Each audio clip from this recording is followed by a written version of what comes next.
The Bears' final season is here at last, and I don't even know how to feel. I feel bittersweet, man, but that's a good thing. I'd rather feel bittersweet than feel outraged, angry, disappointed, underwhelmed. This season was a good season. I might even say it was a great season. I'm not sure. It's still very fresh for me. But I don't think any season in this show is mediocre. I think every season is either good or great. And this one is somewhere in between. Maybe it's great.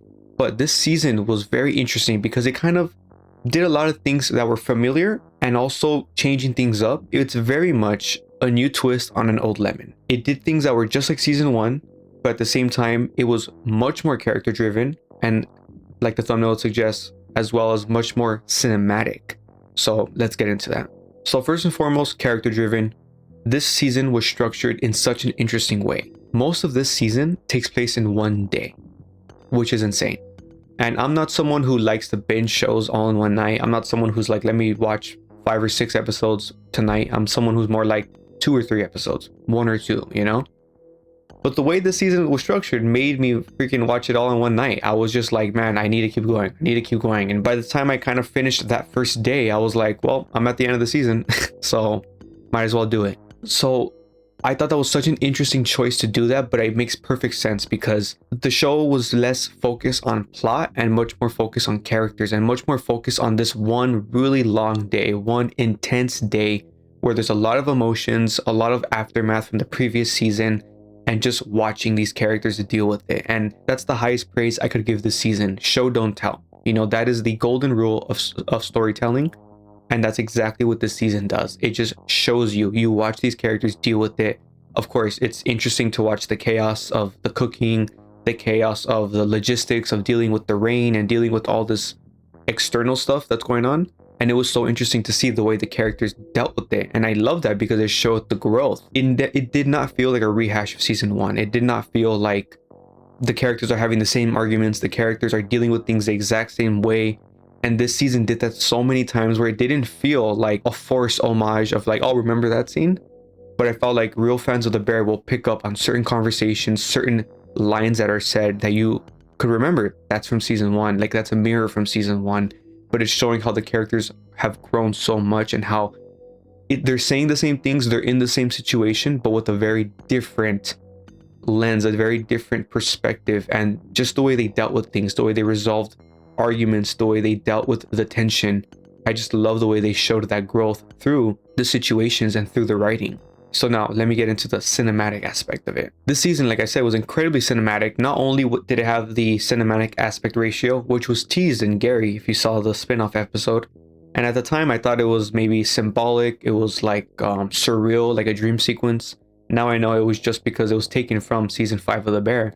But the aspect ratio is cinematic. And then the color grading, a lot more moody, a lot more deep shadows, a lot just more cinematic. Like, I don't know how else to say it. It just looks different than the other seasons, which the other seasons look great. I mean, The Bear is a extremely well-made show, but this season just enhanced that.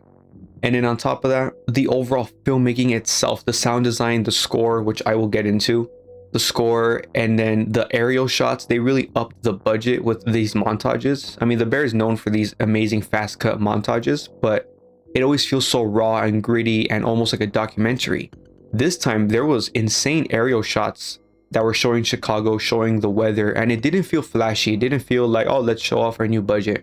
It just felt like it was enhancing and making everything more immersive and just more intense, really dread filled. I really felt that this season, which was great. Using the weather as well, the storm, really enhancing that dread of making you feel like, dude, everything's gonna fall apart, which is like, again, that season 1 energy where it just felt like everything was gonna go wrong at any moment. Someone was gonna crack, someone was gonna freaking stab someone like Sydney does to Richie. And then the biggest surprise, I did not know about this. I didn't watch any trailers. I didn't see any marketing, so I don't know if this was known or not, but Hans Zimmer scored this season.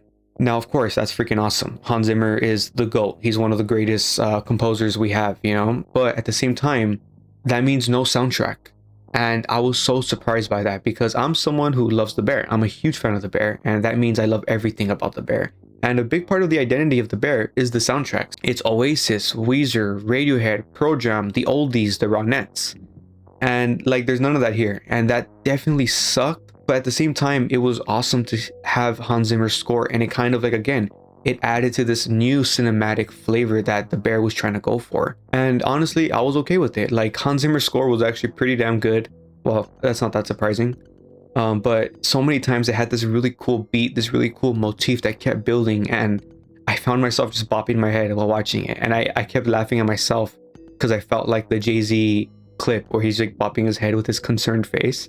And I felt like that's how I was watching this chaos with the cool beat in the background. And I feel like this is a representation of a larger aspect of this season, which is restraining themselves and not going all in on certain aspects that they were going all in on in the previous seasons, which was more music, more cameos, confrontations between characters that we've been wanting to see, like the Francine, more footage of Mikey, or getting to know Frank, you know?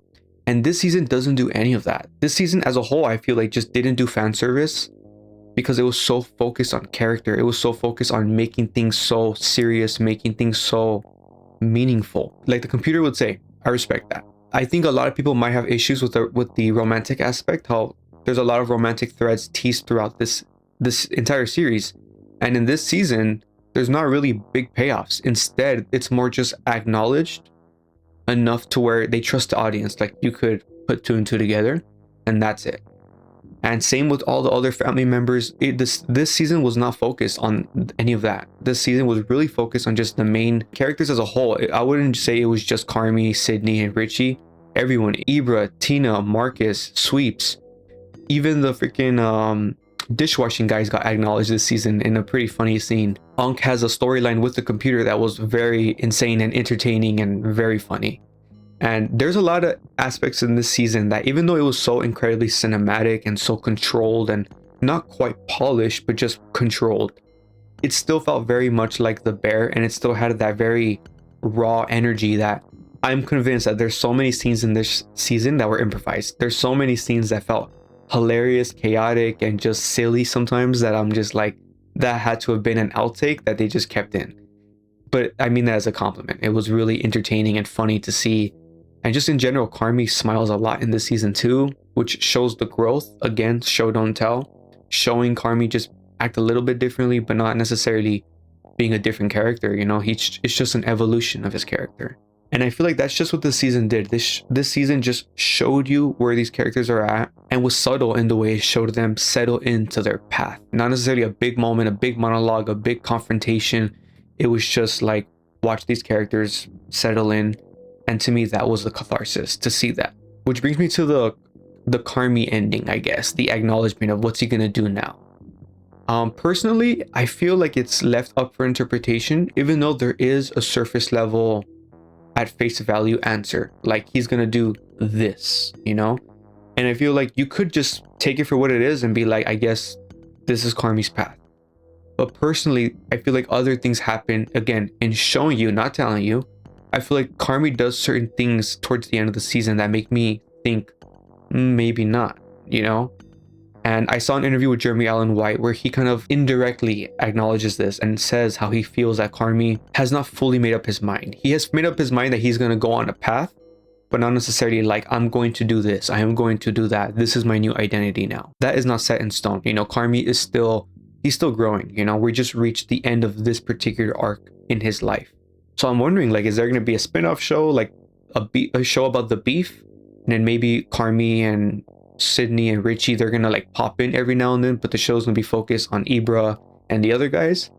I don't know. I mean, they already did a spin-off with Gary, so it's entirely possible they do something like that.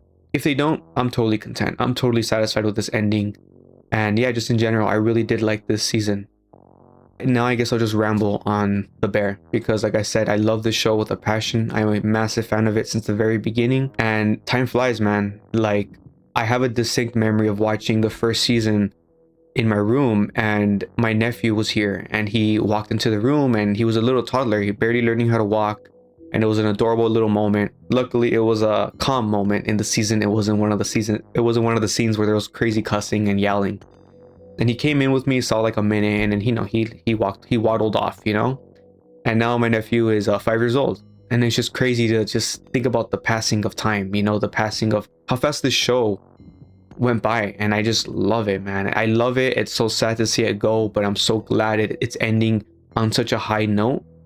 And man, these characters, the writing is just so good. I feel like I know them. You know, I personally can relate to Carmy a little bit, to Mikey, in general, the family of the Berzados and having a family, not as crazy as that, but just in general, that type of dysfunction and that type of chaos. And then on top of that, the people at the bear, the people at the beef, Ibra, Sweeps, Marcus, Tina, Richie, even Sydney, who I've never really liked Sydney, to be honest, but not because she's a bad character, she's a bad actress, just I don't vibe with her. But at the same time, I felt like I knew her. I still felt like I knew her, and that goes for everyone in this show. I felt like I knew them, like I was a part of this, being connected to them. Even if I don't relate to them, I still felt connected to them because of this excellent writing and excellent filmmaking. And it's just such a triumph of this show. Such a great job, I feel. And I love this show with a passion. I can't wait to rewatch it again. This will absolutely be a comfort show for me, which is funny because it's so chaotic and stressful. So yeah, I guess that's where I'll leave it. Yeah, let me know your thoughts on The Bear, on the entire show, on this final season. How did you feel about all the changes made in tone, structure, and also how the ending can possibly be perceived as feeling anticlimactic? I'm just curious to know what other people and how it hit you, you know? And yeah, thanks for watching.